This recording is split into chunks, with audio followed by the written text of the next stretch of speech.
Michigan quarterback Denard Robinson hasn't beaten Michigan State in his previous 2 tries. In fact, the Wolverines have been unsuccessful against their in-state rivals since 2007.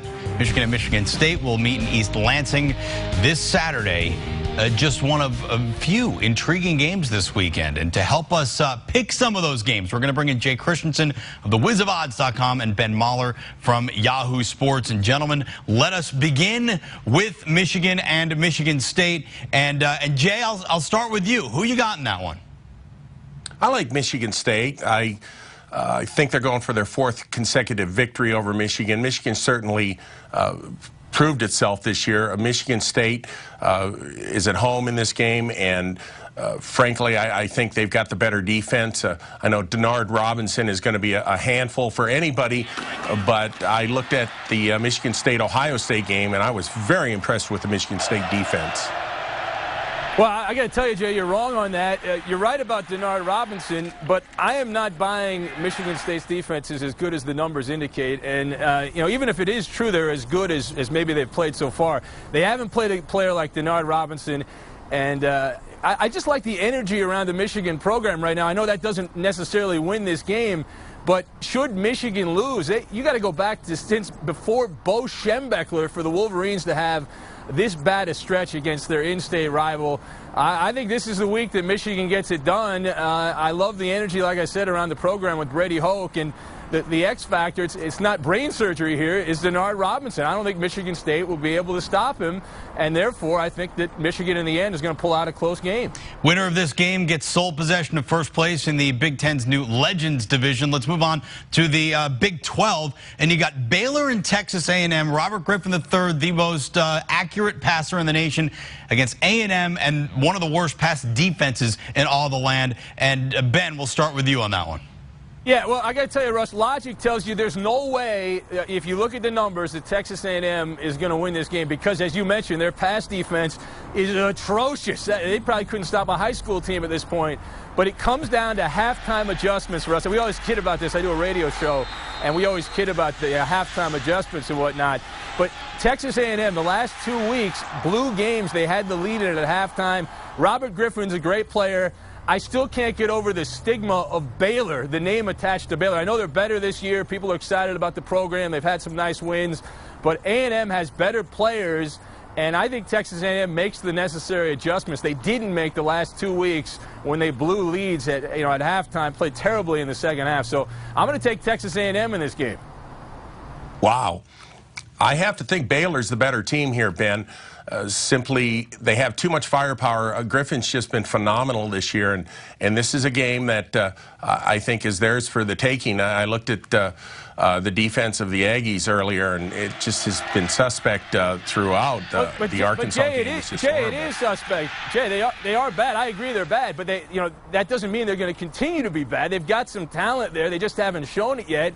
And I think this is the week they show it. They've had 2 bad second halves, Jay. This is the week they bounce back. Well, certainly, this is one case you're going to be wrong, Ben. I mean, just flat out wrong. I mean, Baylor's going to win this game. Incorrect, Jay. Yeah, another, just like on your website, Jay, you're wrong. All right, we'll move on. Let's move on to another game. By the way, Baylor is the only team averaging 300 yards passing and 200 yards rushing each game this season. Only team in FBS this year. Let's do Oklahoma State and Texas. The Longhorns got mauled in the Red River rivalry, looking to bounce back, but they got to bounce back against an Oklahoma State team that's undefeated. Jay, who you got? Oh, Oklahoma State, clearly the better team here. Last year they were up by 30 going into the 4th quarter. Texas came back and made it somewhat respectable, but Texas is a young team. Oklahoma State has just enormous firepower on offense. I just don't see any way, shape, or form that Texas can keep pace with Oklahoma State's offense. Well, Jay, that might be true on paper, but this is really a huge spot for Mack Brown because you look at how good Texas was early in the year. They got off to the great start up until last week, their last game when they got destroyed, dismantled, and embarrassed and humiliated by Oklahoma. I think they're more like the team they were before. Now, Oklahoma State might be better than Oklahoma. We'll see that when they play later in the year in the Bedlam game.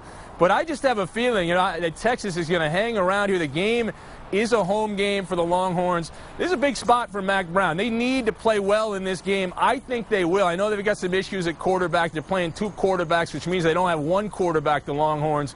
But I expect them to come out. Everyone's just assuming that Oklahoma State is going to roll. And I'll tell you what, Jay, they probably watched the tape of the Oklahoma-Texas game. It was like a comedy. And I don't know if they're going to come out with the focus they need for this game. I think Texas is going to possibly pull the upset here. It's going to be a much closer game.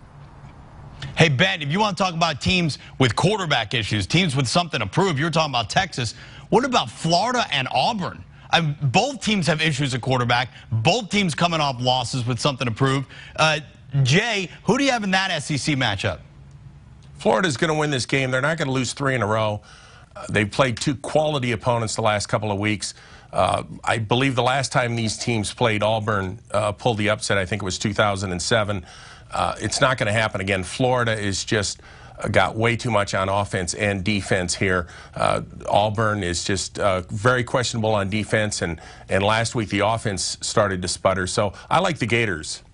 Well, Jay, you might not have heard, but Urban Meyer is doing television now. He's no longer coaching the Gators. I agree that Auburn isn't as good, but I think you're buying the press clippings, the stuff people wrote on the internet, maybe on your own site about Florida from the past. They're not very good.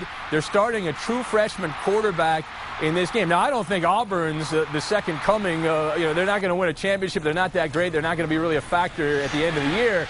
But this is a spot I absolutely love Auburn in. I really think Florida is as bad as they've played. I don't think somehow they're going to rise up this week against Auburn and play great. This is another. We talked about Mac Brown needing to come out and play a big game for Texas. Have Texas play a big game this week. Well, Florida, they need to play a big game as well. I just don't think they have the necessary weapons. I think we're learning, guys, that the reason Urban Meyer left to do television is there weren't a lot of bullets left in the Florida gun. We got more on the Auburn Tigers coming up a little bit later in the show. Jay Christensen of thewizofodds.com and Ben Mahler from Yahoo Sports. Guys, thanks so much, and we'll all be watching together on Saturday.